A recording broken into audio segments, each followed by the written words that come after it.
Good Boy, the obedient that outlived its master. At first, he looks like any dog, loyal, patient, quietly waiting. But Good Boy isn't just any dog. He's something trapped eternally in obedience, cursed by a final command. Stay here, be good. Long after his master's passing, he refused death itself, transforming devotion into obsession. Now he waits forever in abandoned houses, charred ruins, or beside vanished hospitals. His fur, no longer soft, feels like matted cloth, worn like an old childhood blanket. His tail doesn't wag, it twitches, marking empty seconds. The loyalty in his eyes hides emptiness, an absence of life, longing for someone new to serve. When you pass, he silently follows. He doesn't chase or threaten. He merely appears again and again, bending reality to remain close. You can't escape because you have unknowingly become his master, bound to his endless watchfulness. He guards you fiercely even when you beg him to leave, even when your life fades. He doesn't understand abandonment or death. He understands only loyalty. And so, Good Boy waits beside your body, obedient and loving, forever loyal, even as your bones turn to dust.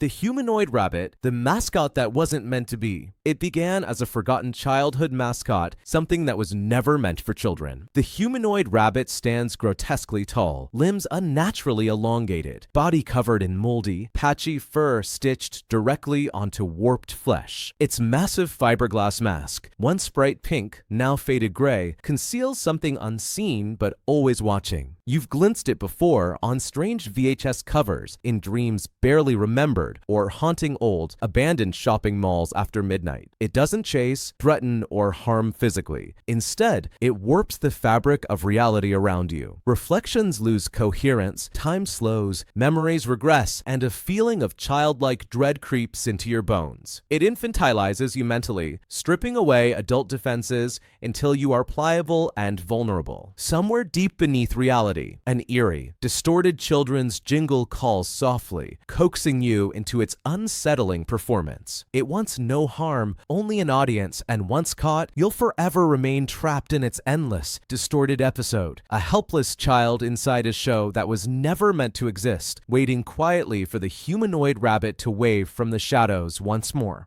The Lamb, the innocence that judges. It appears silently at sacred places lost to tragedy, abandoned churches, flooded altars, forgotten graveyards. The Lamb, unnaturally pristine and glowing with eerie purity, stands perfectly still, its wool impossibly white. Yet, its face bears no mouth, no nose, only too vast, human eyes staring relentlessly, filled with silent disappointment. It sees through every false prayer, every secret sin, every hidden cruelty you've ever buried. Encountering its gaze unravels you, forcing memories of guilt and hypocrisy painfully to the surface until you can't deny what you've become. Only then does the Lamb move, its limbs jittering unnaturally, gliding forward as shadows stretch ominously, consuming the world around you. It presses its forehead gently yet mercilessly against yours, whispering a silent condemnation into your very soul. Suddenly, you no longer exist, not dead, not missing, simply forgotten by reality. The Lamb does not punish directly. It merely revokes your existence, erasing your life as though you never were. All that's left behind is emptiness, an echo of judgment, and an unsettling quiet where your life once stood. Night Walk, the path that walks you. Night Walk is a road unlike any other, appearing only when you're alone, vulnerable, and desperate. It emerges silently, unmarked, uncharted, beckoning you forward. At first, it's comforting. The path slopes gently downhill, inviting your steps, soothing your troubles. Yet the farther you walk, the stranger it becomes. You realize too late that this path is alive, a predator feasting upon footsteps, thoughts, and memories. Familiar windows replay painful memories, shadows whisper your darkest secrets, and eventually, you sense someone walking behind you, silent, rhythmic, ever closer. You never see them, yet their presence tightens around your heart, pressing you forward relentlessly. Turning back resets the walk, but each reset steals a piece of your identity, your name, your purpose, your memories, until all that remains is endless walking. Eventually,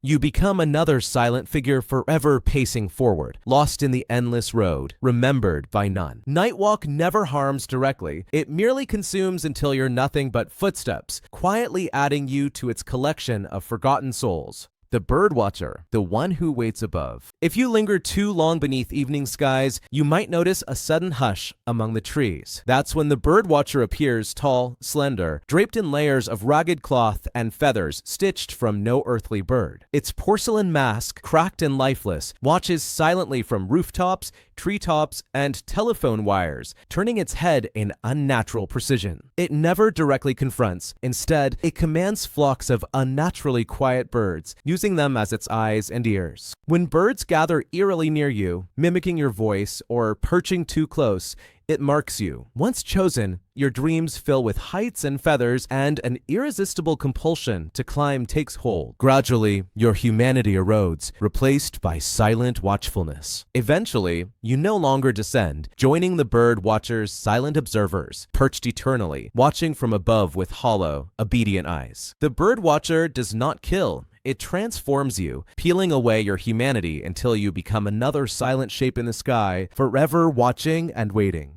Ribbit, the croak that spreads. First, there's the sound, a deep, echoing ribbit, coming from everywhere and nowhere simultaneously. Then the dripping, moist and oppressive, heralds its arrival. Ribbit, once a simple frog, is now swollen and bipedal, covered in pulsing algae-like flesh and dripping dark mucus. Its presence infects the environment, making air heavy and humid, surfaces wet and slick. Its croak isn't merely a sound, it's a primal frequency resonating within your bones, gradually changing your desires. You become attracted to damp, dark places, craving cool tile against your skin, sinking slowly lower to the ground. Eventually, Ribbit leads you away to swamps that shouldn't exist, flooded basements, drains deeper than they appear. Those who return aren't truly human anymore, their voices replaced by low, mindless croaks. Ribbit doesn't kill, it infects, gradually transforming victims into obedient creatures, forever answering its call. Thank you so much for watching this video. If you'd like to discuss it or suggest new ideas,